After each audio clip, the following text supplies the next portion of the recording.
We are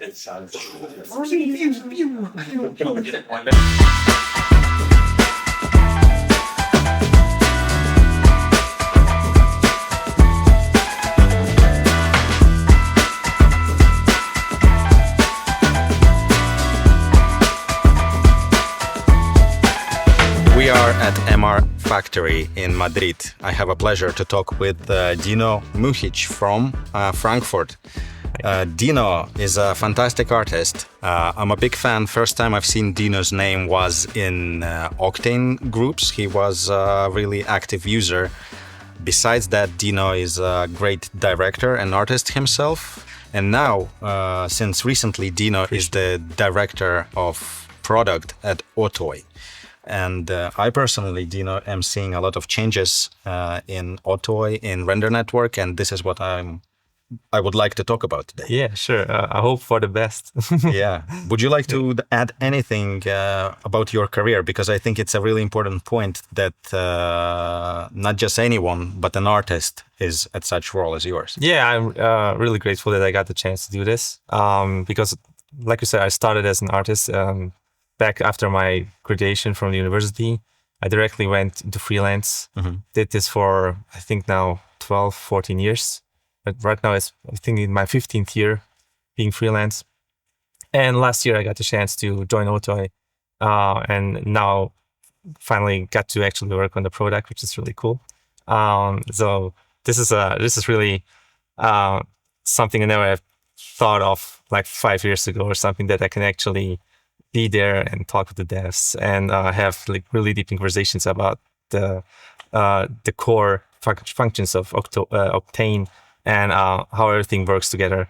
And what I'm trying is basically to catch whatever the users are talking about right now, what the biggest pain points are, what their biggest wishes are, and try to condense it down into something usable, and which we can try to tackle then together with the devs. So this has happened because of your deep interest and involvement into the, under the hood processes. Exactly. As well? Yeah, I was always someone who would try to troubleshoot myself out of misery or like out of any problem. Yeah. So the first thing, it wasn't like really trying to like reach support, but I always tried to find out, okay, what could be the cause of whatever is happening right now, and is there a way to work around with it, or can I distill it down to the actual root cause, and then when I find it, I'm like, it's an achievement. Yeah. So I find pleasure in actually finding bugs and trying to solve them. And it's not like the case for most artists. Many of them just want it to work. Yeah. And I'm like, I want to solve a puzzle, solve the riddle. And this is, I think, very helpful when you want to talk to devs, because then you also have a more technical understanding of things and are open-minded in terms of hearing their point of view about stuff, and then trying to understand it from a technical standpoint. Yeah. So I'm as a external person coming and having fun with you guys, basically seeing how you work, you communicate, and what happens on the product front itself. I see a lot of innovation. Would you say you had your hands on that? Like enhancements, pushing the boundaries of what's usually delivered within development? I mean, I wouldn't take credit for anything that's being done right now, because a lot of stuff is being planned for quite some time. Yeah. I hope that I can get more involved into the next future stuff that is being developed, and put basically my mark on it a bit, and guide it into the right directions to see where I think it should go in terms of how the artists want to use it. Yeah. So in Amsterdam, I had the pleasure to talk with Mike Hodgetts. He's a Blender Octane user. I accidentally misinformed him that Render Network now supports Octane, whereas Render Network supports Blender and Cycles only. Yeah. So I wanted to ask you, Dino, to tell me which DCCs and engines are supported by Render Network right now, this moment? Well, right this moment, we first of all support, of course, Octane using ORBX, which means it's being rendered using Octane standalone. Then last year, we added Cinema 4D. We started with the native engines, being physical and advanced renderer, but first and foremost, we wanted to make Octane work with it. Yeah. And now we then added, this year, Redshift came into open beta. So you can use announced on IBC, I believe. Yeah, you can use Redshift now using Cinema 4D project files on the network. And currently, we are now having a closed beta for Blender using cycles. Nice. And this is going quite well because we learned a lot during implementing the first external DCC, which was Cinema. We learned a lot about how we want to deal with those DCCs coming to the network, and what's important and where are the pitfalls and how it can work.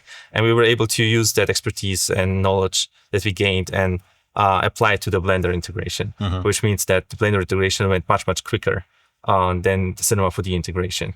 And like I said, it's now closed beta. Some artists are already trying to use it. It's going quite well. We still have some stuff to add before we want to open it up to everyone. Yeah. But I hope it's not going to take a while. And then there are others we're planning to add, but that will be announced soon. Yeah? Yeah. Wow. I wanted to ask if Houdini is going to be supported.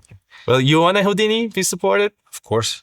Yeah, that's something I actually would like to hear the opinion from the users, like how they imagine Houdini to work on the network. Because Houdini is it's a very complex application, and the way you work in Houdini is like in massive data sets and massive files. And so I was always also asking myself, like, is it the right choice to and how to implement Houdini? Like, could we go the Solaris route? Could you? That were questions. I guess that would come down to the type of scenery you're working on. So per project basis, there will be cases when it could natively be supported, and there will be cases where probably it's better to be done in-house, just because of the size of the caches or things like that. Yeah, but there's also the other complexity of, do you want to go USD route? Do you want to go the Houdini HDA routes? And do you want to do Solaris or pure Houdini? Those were all the questions we were asked ourselves, and we were thinking about like how to tackle it, especially Houdini in that regard, to get it onto the network. The USD, MTLX. I know you guys know about MTLX, and it's a wet dream of everyone. That would be amazing. What's the roadmap for Render Network? I mean, for me as part of product, for me, I just want to get more people to be able to use it natively with their applications they use. So not just be restricted to just a few of them or having to export ORBX like it was at the beginning. It's still a very viable method, don't get me wrong, because sometimes it makes just sense to use the ORBX method, because we hear it also from artists, like they sometimes even choose the ORBX method because they have a fail safe in terms of they can check the file in Octane standalone, and if it works there, it's guaranteed that it's like a checkpoint. So it's easy for them to have that checkpoint locally and be like, okay, I'm not sure it will be rendered correctly, because you don't have that if you just send a Cinema 4D project file upward. And then, like I said, having the option to add more users to the network in terms of giving the option to render natively with their own DCCs that they're using and the plugins they're using.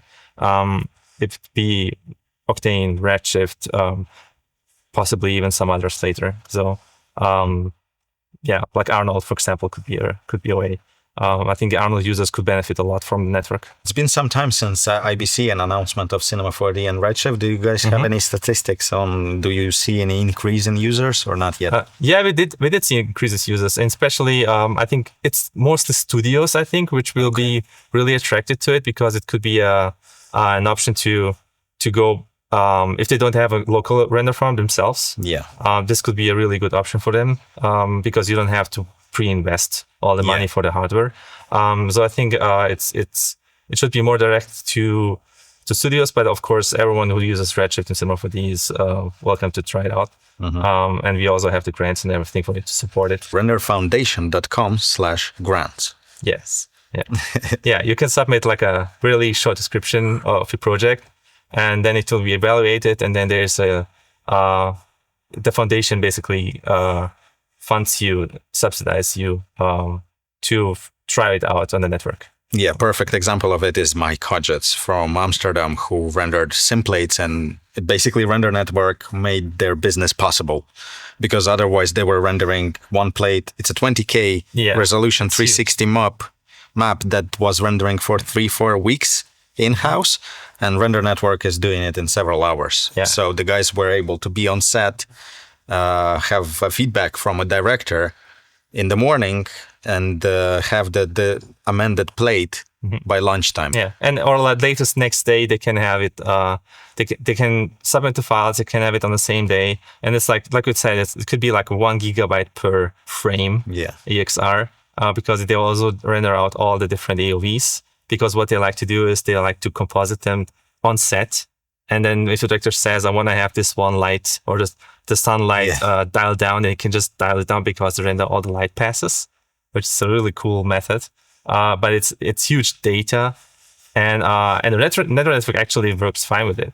Yeah, and that's the feedback I hear more and more from artists and myself. Is the reason I want to get back to Octane is amazing AOVs, the flexibility for light passes, deep data. Even the cleanest passes I've seen are from Octane, and helps a lot with real world scenarios. Yeah, especially Mike and Alex approach with the sim plates. It's something I never even thought about the way they're doing it. That's and then it's like they were really trying it out. That's cool. And then it actually worked. And like, wow. I mean, I never dreamt of someone actually using it for that use case. Because at first, if you think about downloading 1 gigabyte frames from nodes, and I'm not talking like small sequences. They're rendering like minutes long sim plates there. Yeah, they're just looping and going. It's huge, and I'm quite happy for them that it's working so good. Yeah, I think in his behind the scenes shots, they weren't using the download and upload manager. That is at first. It's available since recently, and it's a fantastic tool that the guys developed for Render Network to improve. Basically, the user experience when interacting with the network, because there was a certain friction. Yeah, when using it. Yeah, the browser download, things like that. The guys are working on redesigning the web UI as well. The web UI, exactly. But the manager is big. For apps like that, for like WeTransfer, Frame.io, having a manager that would streamline the process is fantastic. Are you happy with it? What stage are you guys at? Well, the download manager in itself is quite finished. So that one, I hope everyone can switch over to using, because it's a much faster workflow than using the browser. Also, it is actually. Also because the browser sometimes can be limited to like 3 files, to render 3 files at once in parallel, while the download manager can do like 30 or 50 files in parallel. Yeah, and then it makes it much faster to download the stuff. Also, you can specify in which folders you want to have to download it, which is much easier that way. And also, if you have API access with us, then you can unfold the manager to be actually managing your whole process from start to finish, from uploading to downloading, managing the rendering side of it. Also, if I'm not mistaken, the manager enables the differential upload. So the thing with the differential upload is that usually when people tried it out first time, the render network, using the normal ORBX method using the browser, the thing is that you have to export your whole scene to the ORBX file, and then you upload it, and then it gets processed and rendered, and you get the downloads. So there's another deeper, more hidden way to utilize differential upload. It's actually built now into the Octane standalone itself. Okay. So there's an upload scene snapshot button in Octane standalone, which also utilizes the same approach. Basically, what it does is it looks at your scene and your assets, and it checks if those assets are already uploaded, have been uploaded once before by yourself or someone else, if there's the exact same asset file, like a Megascans texture or something else. And if it's the case, it will just skip that upload, so it's much faster. So what you can do is, if you have your scene set up once, you upload it once, and then if you just change some values inside it, you just press refresh, and only the OCS file of the Octane standalone description file, the scene file basically, is going to be uploaded. But all the assets are already uploaded, you don't have to upload them again. Okay. So instead of sending like 50 gigabyte or 5 gigabyte ORBX files every time you upload or do a revision, you send it only once, and the next time you only have to upload like 5 megabytes or like 2 megabytes. And it makes it much faster to work with. One use case for us was that the 3D artist that was compositing the shots was working at one time zone, and the Houdini artist who was doing the simulation with as a VDB sequence was working in a different time zone. So what happened was the Houdini artist was exporting the VDB sequence, putting it on standalone and just uploading it. And then the 3D artist was just referencing the same same asset, but did not have to upload it anymore because it was already uploaded half a day before by the other guy.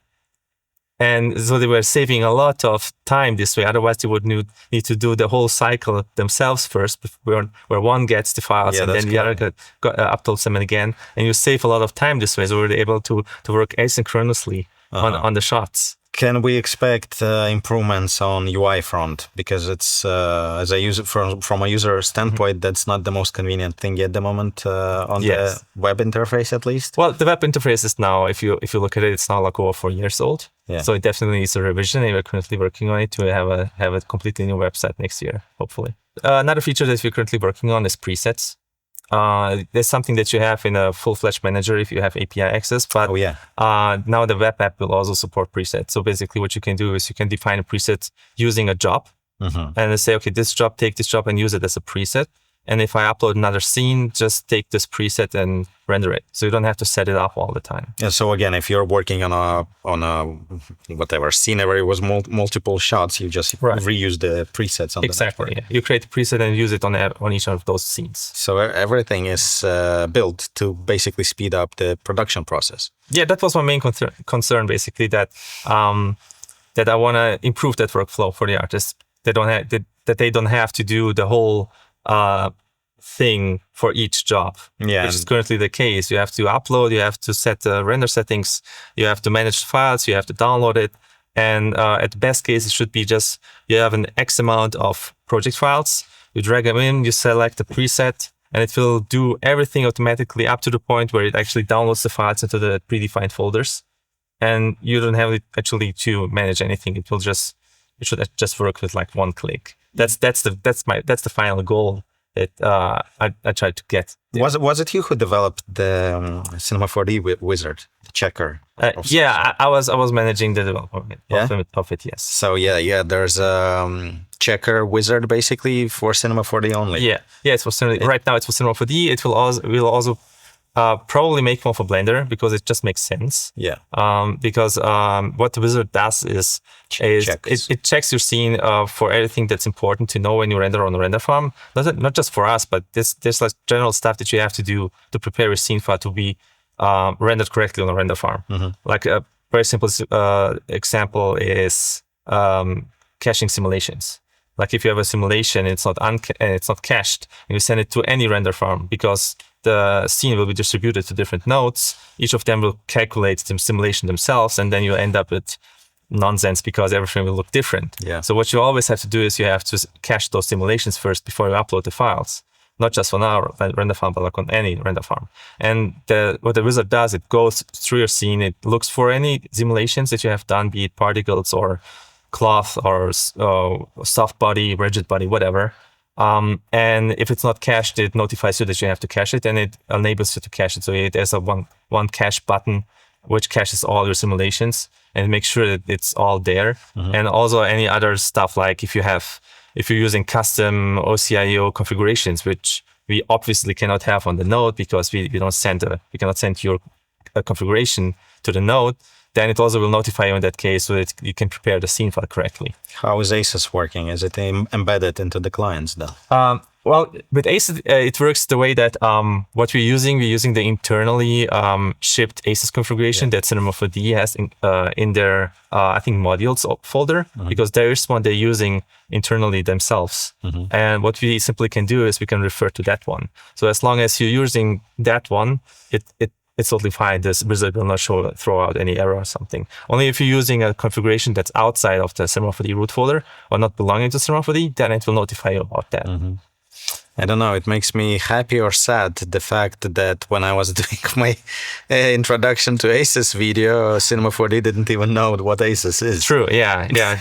They now included it themselves. It's fantastic. I wanted to talk about you because I am a fan of your work. Apart from being a director of product at OTOY, Dino still does commercial CG production, and it's not just any production, it's a really high-end one. I don't know, I'm a big fan of the color choices you're making. Well, it just happened that I worked a lot for especially car brands, car manufacturers. And because German kind of manufacturers, they're also like very strict in what you can do, what you cannot, Yeah. and how to present the cars. But not just German, like every car brand is like that. So you have to adopt a certain kind of aesthetic to deal with clients like these. So I did that for like over 10 years. So you bread and butter. Yeah, slowly. Yeah, it was mostly cars for me. Like 80% of my jobs were about cars, in any kind of way. Mostly live media, but always about rendering any car and putting it into the correct light. And what also is like my hobby was always photography and setting up lights correctly to use with the actual camera. And so I always had interest in that. And then, I mean, it was perfect for me because then Octane came along, and Octane is kind of like the camera, digital. The digital camera. It's totally the same story. That's what I'm always saying to my viewers, like study real world photography. Yeah. Then coupling it with Octane is the ultimate power. Yeah, because once you have done that in real life and know how to place lights, especially like big lights, rectangular lights like these, then Octane, you go into Octane and it's like, it works the same. Yeah. There's nothing different. It's like the life is behaving correctly. You don't have to try to make it realistic. It's realistic out of the box. And that was like the main thing for me, because when going from Cinema 4D advanced render it's a totally different world, because it's realistic out of the box. Yeah. And that's why I got hooked to Octane from the very beginning on. And why I always stick with it, because the look came first, and I always try to make it look good, because it was all easy to sell to clients if it's already looking good from the start. Then to try to commit some, like, it will look good at the end, don't worry. If I let it render 50 hours, it will look good. No, it's actually already looking good, just a bit noisy at start.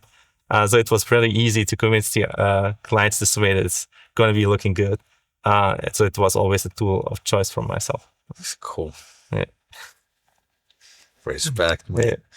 A bit of a context what we're doing at MR Factory in Madrid. This is we will have a separate video with Oscar Olarte, the CEO of this company, but the guys are pushing the boundaries of virtual production. Everything, LED, blue screen, live. I'll show the B-roll. It's quite a voodoo magic that is going on here.